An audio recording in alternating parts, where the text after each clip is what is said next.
혹 여러분 가운데 낚시 좋아하시는 분들이 계시리라 여겨집니다. 그런데 낚시하러 가셨는데 낚시 금지 푯말이 붙어져 있으면 기분이 어떠신지요? 이 낚시 금지 푯말을 가장 먼저 사용하신 분이 누군지 아시죠? 바로 우리 하나님 여호와이십니다. 미가서 7장 19절에 말씀합니다. 다시 우리를 긍휼히 여기셔서 우리의 죄악을 발로 밟으시고 우리의 모든 죄를 깊은 바다에 던지시리라. 우리의 죄를 그리스도 예수의 보혈로 정결하게 씻어주시고는 그 죄를 다 묶어서 일단 발로 밟으신 다음에 바다 깊은 곳에 던져 버리십니다. 그리고는 낚시 금지 푯말을 그 앞에 딱 꼽아 놓으시고 누구도 용서받은 우리의 죄악에 대해 다시 우리를 걸려 넘어뜨리지 못하게 해 주십니다.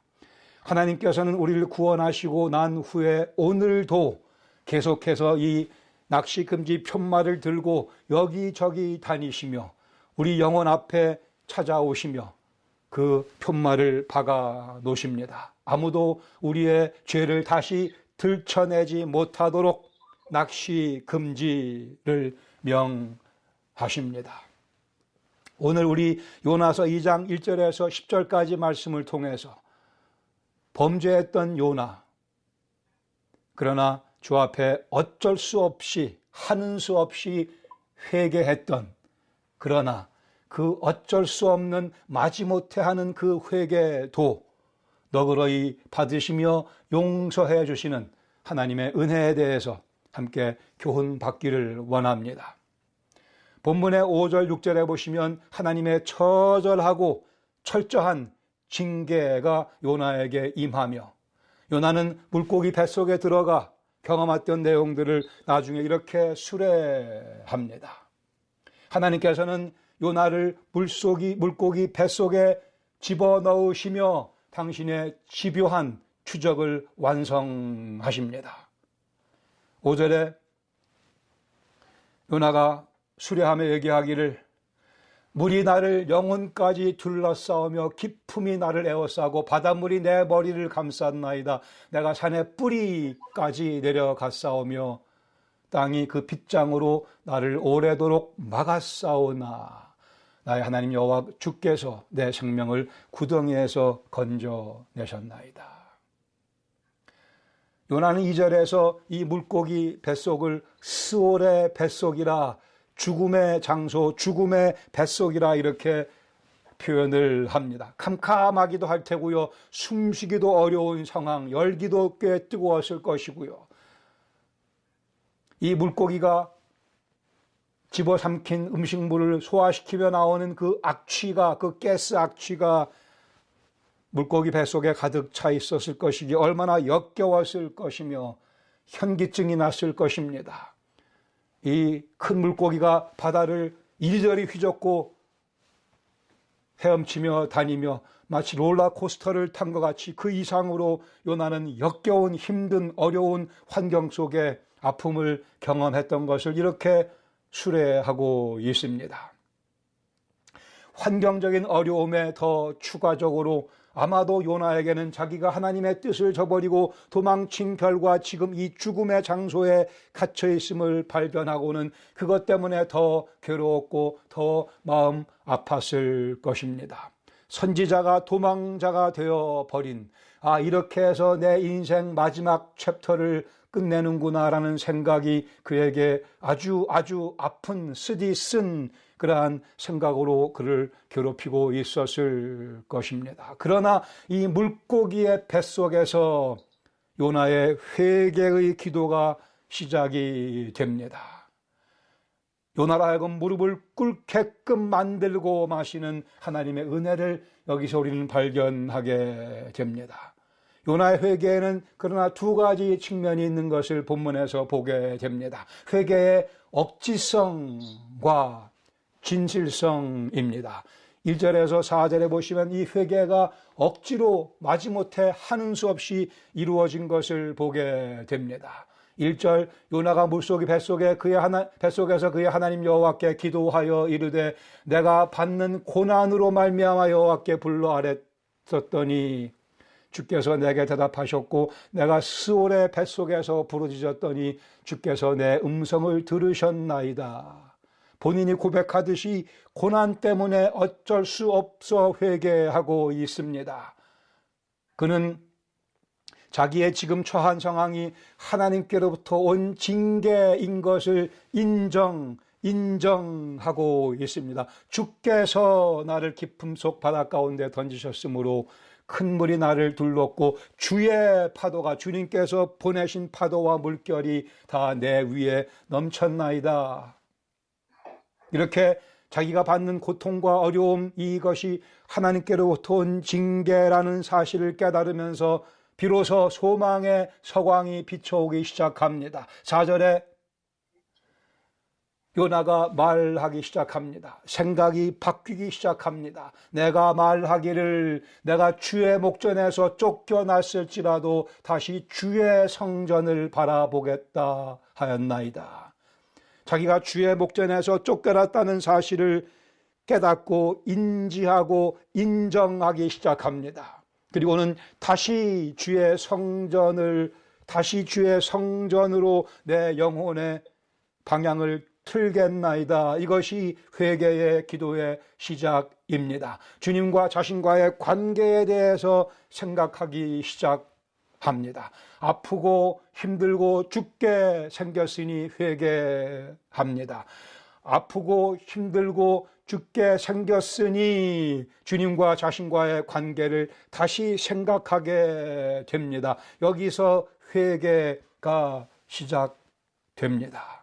이렇게 억지로 마지못해 시작된 요나의 기도, 그러나 이제 7절 이하에 보시면 그 회개의 진지성을 우리가 발견하게 됩니다. 구원이 오직 여호와께 있음을 요나는 믿고 호소하게 됩니다. 구원이 오직 여호와께 있음을, 오직 여호와께로부터 구원이 가능함을. 7절에 내 영혼이 내 속에서 피곤할 때에 내가 여호와를 생각하였더니 내 기도가 주께 이르렀사오며 주의 성전에 미쳤나이다. 피곤할 때 드리는 회개의 기도, 피곤하니까 드릴 수밖에 없는 회개의 기도 하나님께서 받아주십니다. 8절에 거짓되고 헛된 것을 숭상하는 모든 자는 자기에게 베푸신 은혜를 버렸사오나 자기도 사실 과거에 그랬었으나 나는 이제 감사하는 목소리로 주께 제사를 드리며 나의 서원을 주께 갚겠나이다. 구원은 여호와께 속하였나이다. 외칩니다. 비록 물고기 뱃속에서 그 어려움 속에 그 악취 속에 그 갑갑함 속에 빠져 있지만 구원은 여호와께 속하였나이다 외치며 벌떡 일어나는 요나의 모습을 상상할 수 있습니다. 요나의 회개 억지성과 동시에 간절함과 진지성을 함께 포함하고 있습니다. 여기 요나 앞에서 그렇게 불순종하고 반항했던 요나, 이제 염치불구하고 회개합니다. 원래 회개는 염치불구하고 하는 것입니다. 그렇지 않습니까?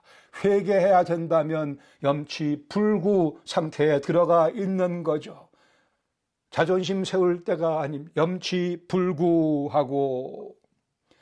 주의 목전에서 쫓겨났지만 다시 주의 목전에서 쫓겨났기 때문에 다시 주의 성전을 향해야 할 것입니다.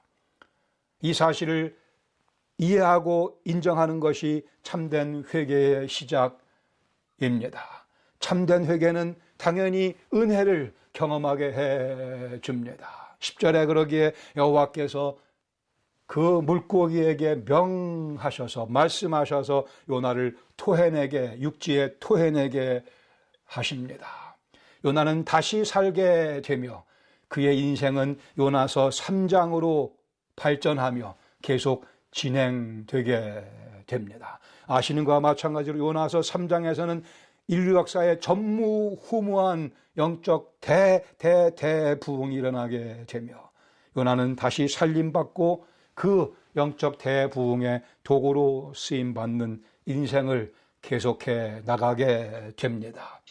억지로 했던 회개이지만 그러나 주님의 너그러운 용서가 요나에게 다시 한번 기회를 줍니다. 오늘 이 본문의 교훈은 자명합니다. 어쩔 수 없는 회개도 너그러운 용서를 경험하게 해 줍니다. 이것이 예수 그리스도의 복음이기도 합니다. 우리 이 내용을 셋으로 좀 세분해서 함께 교훈받겠습니다. 첫 번째, 불순종은 징계를, 즉 사랑의 채찍을 불러옵니다. 당연합니다. 우리가 지난주에도 봤거니와 하나님이시기 때문에, 그리고 우리가 하나님의 아들과 딸이기 때문에 우리를 방치하시는 분이 아니시기에 불순종의 길을 달려가는 우리 하나님께서 집요하게 추적하시며 광풍을 대작시키시며 필요하면 바다에 던지기도 하시며 물고기 속에까지 집어넣으시면서까지라도 하나님께서는 우리를 찾아오십니다. 사랑의 채찍을 들고 찾아오십니다. 이사야서 44장 22절에 말씀하기를 내가 내 허물을 빽빽한 구름의 사라짐같이 내 죄를 안개의 사라짐같이 없이 하였으니 도말하였으니 너는 내게로 돌아오라. 내가 너를 구속하였음이니라. 과거형으로 말씀하고 있지 않습니까? 내가 너를 구속하였음이니라. 예수님 믿은 우리는 이미 이 구속을 경험했고 우리의 모든 죄 빽빽한 구름의 사라짐같이 짙은 안개의 사라짐같이 주께서 없이 하셨기 때문에 우리는 주님께로 돌아와야만 하는 영적인 운명입니다. 예수 그리스도를 통해 허물과 죄를 씻어주셨기 때문에 우리 인생은 예수 그리스도와 함께 얽혀버리고 말았습니다. 우리 인생 예수님과 함께 꼬이고 말았습니다. 세상에 가장 감사한 꼬임이 바로 이 꼬임, 예수님과 얽혀지는 꼬임입니다. 그러기에 말씀하시기를 내게로 돌아오라고 말씀하시며 그것이 우리의 마땅히 걸어가야 될 길이며 우리 스스로를 발견해야 될 위치이기도 합니다. 적용적인 측면에서 이렇게 질문을 드립니다. 내 영혼아, 너는 지금 어디 있느냐? 우리 그리스도 믿은 사람들은 죄악에 그리 오래는 머무르지 못합니다. 우리가 죄악에 빠져 들어갑니다. 물고기 속에 던져지는 경험도 가끔 합니다만 그리 오래 버티지 못하는 것은 주님의 은혜 때문입니다. 혹 여러분 중에 내가 지금 큰 물고기 뱃속에 있다고 여겨지는 분이 계시다고 한다면 지금 당하는 데 인생의 어려움이 혹시 하나님의 채찍은 아닌가 살펴보시기를 바랍니다.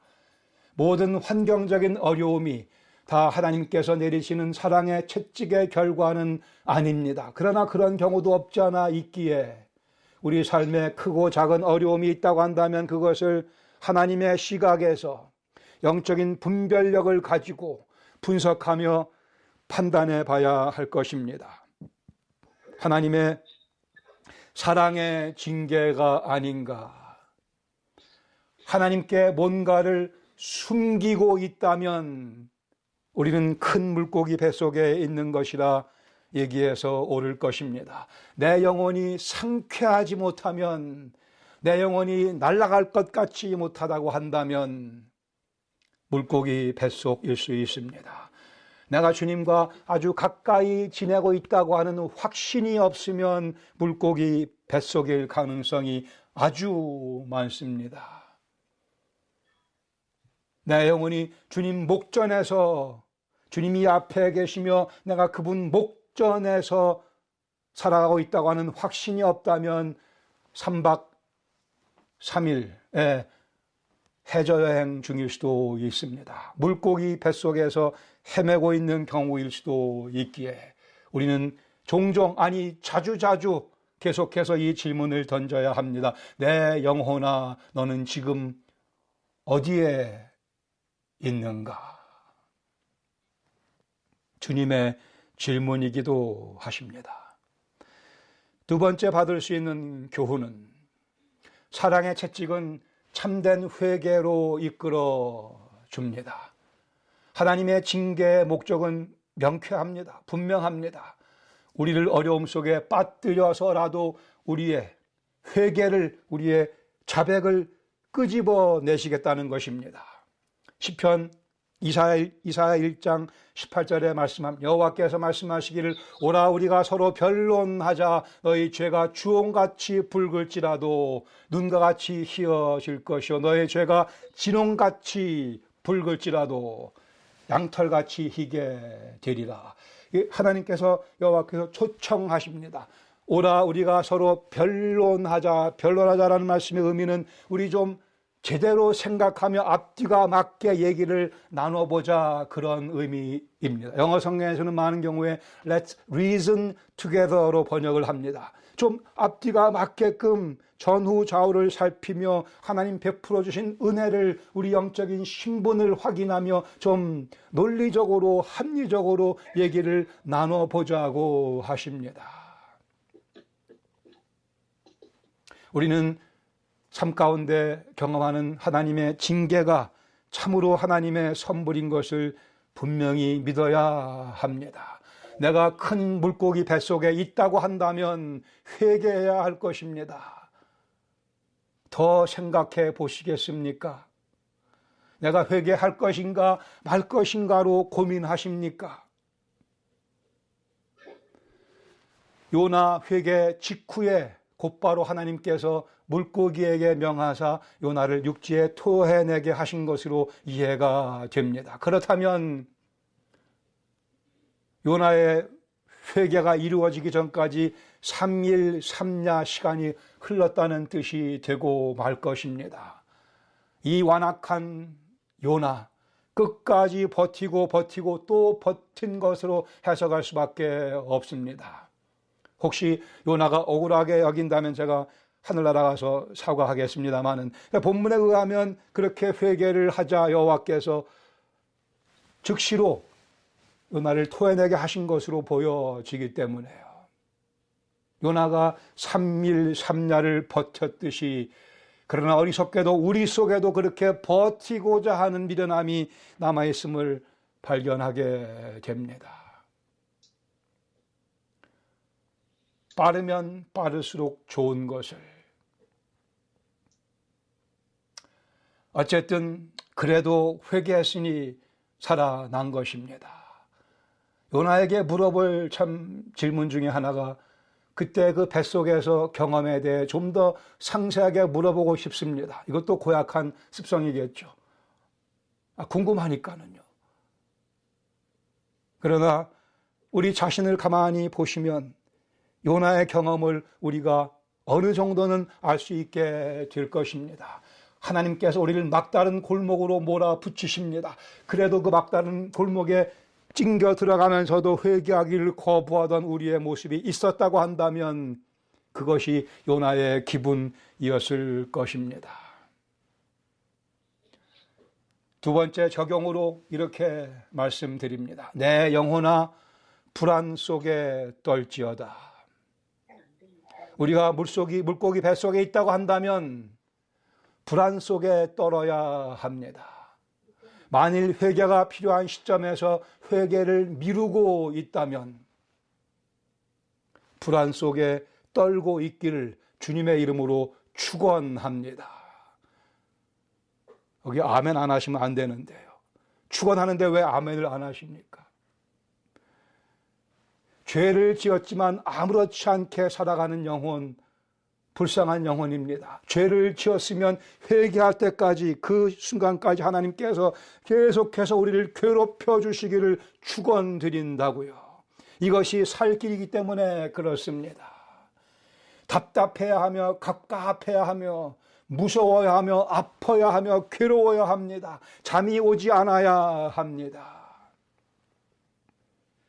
죄악을 품고서 잠들려고 했더니 주께서 잠이 오지 않게 내 영혼을 잠 못 들게 괴롭히시는 경험은, 그 경험이 하나님의 복입니다. 하나님의 은혜입니다. 다시 자리에서 일어나 주 앞에 회개하고 난 후에야 잠자리에 드는, 이것이 그리스도인의 모습이며 우리의 모습입니다.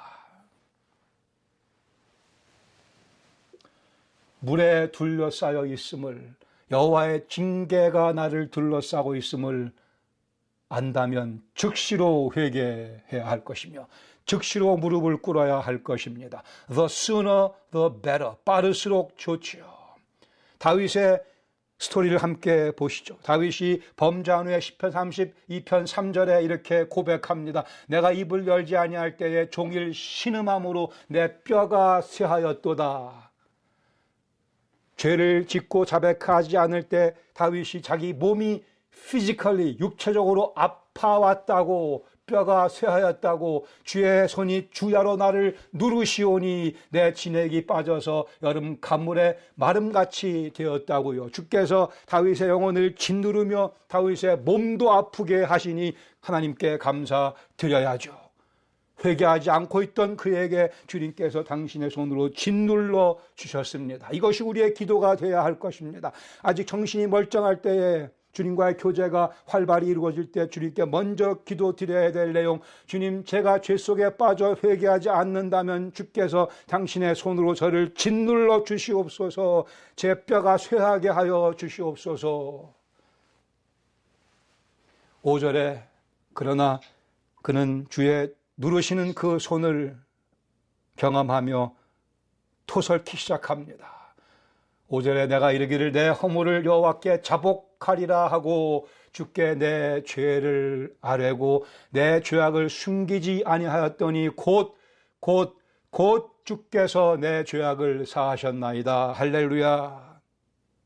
요나의 경험, 곧 물고기 토해내게 하신 하나님께서 다윗에게 곧 그의 죄악을 사해 주셨고 우리의 죄악을 곧 사해 주시며 우리로 다리에 힘을 공급하시고 마구 달려갈 수 있게 해 주실 것입니다. 물고기 뱃속에서 빠져나올 수 있는 길은 딱 하나밖에 없습니다. 다시 물고기 입을 통해서 육지로 토해져 나오는 수밖에 없으며 그 길이 곧 회개이기도 합니다.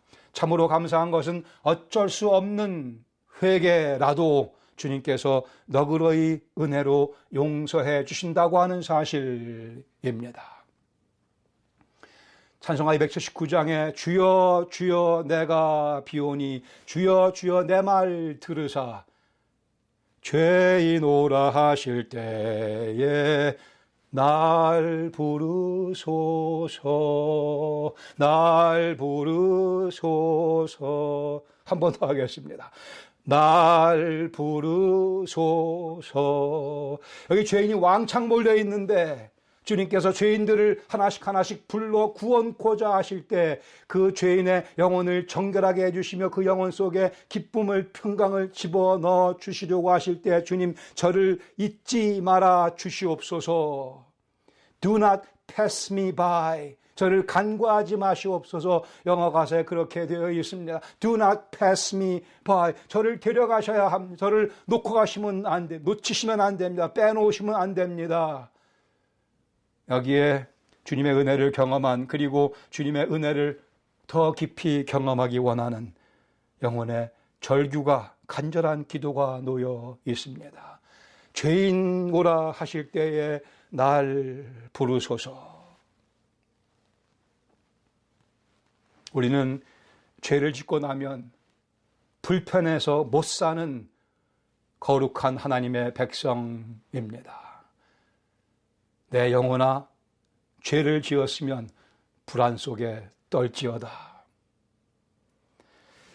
세 번째, 마지막으로 참된 회개는 두 번째 기회를 가져다 줍니다. 주님께서 계획하신 그 계획을 더 한 발자국 진행시켜 주십니다.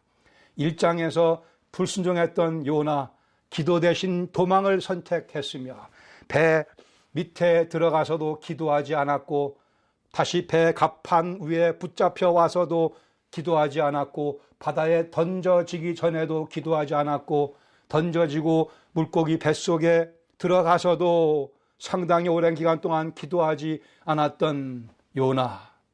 그러나 드디어 그의 정신이 제대로 돌아와 주께서 나를 징계하심을 깨닫고 주의 목전에서 쫓겨났음을 깨닫고 주의 성전을 향하여 그의 영혼의 방향을 다시 틀을 때에 그의 회개의 기도가 시작됐습니다. 여호와께서 그 물고기에게 말씀하시고 명령하셔서 기적을 베푸시며 그를 다시 토해내게 하시며 요나를 구출해 주시고 다음 3장으로 요나서가 진행되게 해 주셨습니다. 요나서 3장에는 니느웨에서 대영적 부흥이 인류 역사의 전무후무한 영적 부흥이 일어나는 사건을 기록해 주고 있으며 하나님께서 이룩하시는 그 큰 엄청나게 커다란 사건의 도구는 한 사람이었습니다. 요나였습니다. 어리석은 요나, 이렇게 엄청난 계획을 마다하며 도망치고 말았었습니다. 부흥의 도구로 다시 요나를 사용하시기 위해 결국 요나를 회개케 만드시고만 하나님의 은혜의 승리일 것입니다. 적용 세 번째 포인트로 내 영혼아 여호와를 생각할지어다. 여호와를 생각할지어다. 요나는 영혼이 피곤할 때에 여호와를 생각했습니다. 우리도 영혼이 피곤해지면 여호와를 생각하십시다. 아니 늘 생각하다가 혹시 잊어버리고 영혼이 피곤해짐을, 무력해짐을, 갑갑해짐을, 괴로움을 느낀다면 아하, 내가 여호와를 잊어버렸구나. 여호와를 다시 생각하실 수 있기를 바랍니다. 미가서 7장 19절에 말씀하기를 우리는 하나님께서 다시 우리를 긍휼히 여기시사 우리의 죄악을 발로 밟으시며 우리의 모든 죄를 깊은 바다에 던지시리이다. 우리 하나님 좋아하시는 취미가 하나 있으십니다. 그것은 우리의 죄악을 다 끄집어내셔서 발로 밟으시는 일입니다. 가을이 되고 낙엽이 자꾸 떨어지는 이 아름다운 계절에 마당에 나가서 낙엽을 밟으시기 바랍니다. 낙엽을 긁어 모아놓고 밟으시면서 하나님께서 우리의 죄악을 그리스도 예수의 보혈로 정결하게 씻어주시고는 발로 밟으시는 그 모습을 흉내내시기를 바랍니다. 할렐루야를 외치며 낙엽을 발로 밟으세요. 주님께서 우리의 죄악을 발로 밟으시며 바다 깊은 곳에 던지시며 우리를 의롭다 칭해 주시며 우리를 다시 사용해 주시기를 원하시며 오늘도 계획하고 계십니다. 우리의 죄를 위해 예수님께서는 죽음을 당하시고 3일 3야 무덤 가운데 계시다가 부활하셨습니다. 그것을 당신이 요나의 표적이라고 직접 말씀하셨습니다. 내가 이 악하고 음란한 세대에 보여줄 수 있는 하나의 표적이 있는데 그것은 바로 요나의 표적이라고요. 요나는 자기 죄 때문에 3일 3야를 물고기 뱃속에서 고생했습니다. 예수님께서는 우리의 죄 때문에 3일 3야를 무덤 가운데 갇혀 계셨습니다. 그러나 우리 예수님 영광 가운데 부활하시고 우리가 그 물고기 뱃속에 죽음의 스올의 뱃속에 들어가지 않아도 되게 해 주셨기에 우리는 주님 오시는 그날까지 이 땅에 살면서 물고기 뱃속과는 관계없는 삶을 살아갈 수 있기를 바랍니다. 주님께서 우리에게 새 영과 새 마음을 주시고 굳은 마음을 제거하시고 부드러운 마음을 허락해 주셔서 범죄하지 아니하고 다시스로 가는 배의 몸을 싫지 아니하고 주께서 가라고 하시는 니느웨를 향하여 주께서 무슨 일을 전개하실까 기대감을 가지고 또 한 주간 살아가는 우리 모두가 되기를 바랍니다. 주님께서 우리에게 이미 씌워주신 이 빛난 면류관 우리가 머리에 쓰고 그리스도의 제자답게 한 주간 거룩한 행보를 계속하시기를 주님의 이름으로 축원합니다. 같이 기도하겠습니다.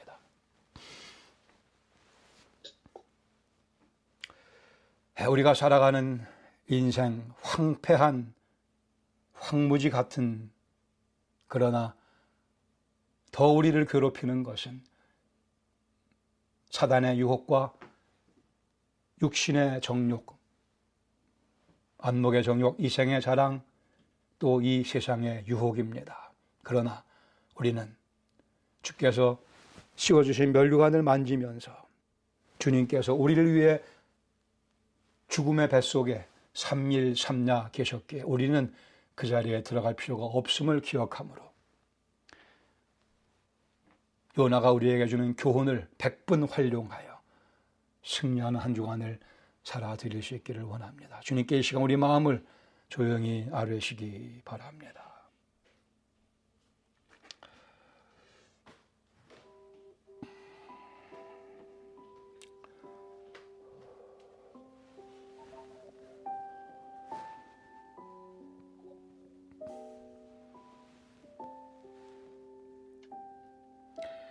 주님, 저희들이 살아가는 이 인생 악한 짐승들이 저희를 물어 뜯으려고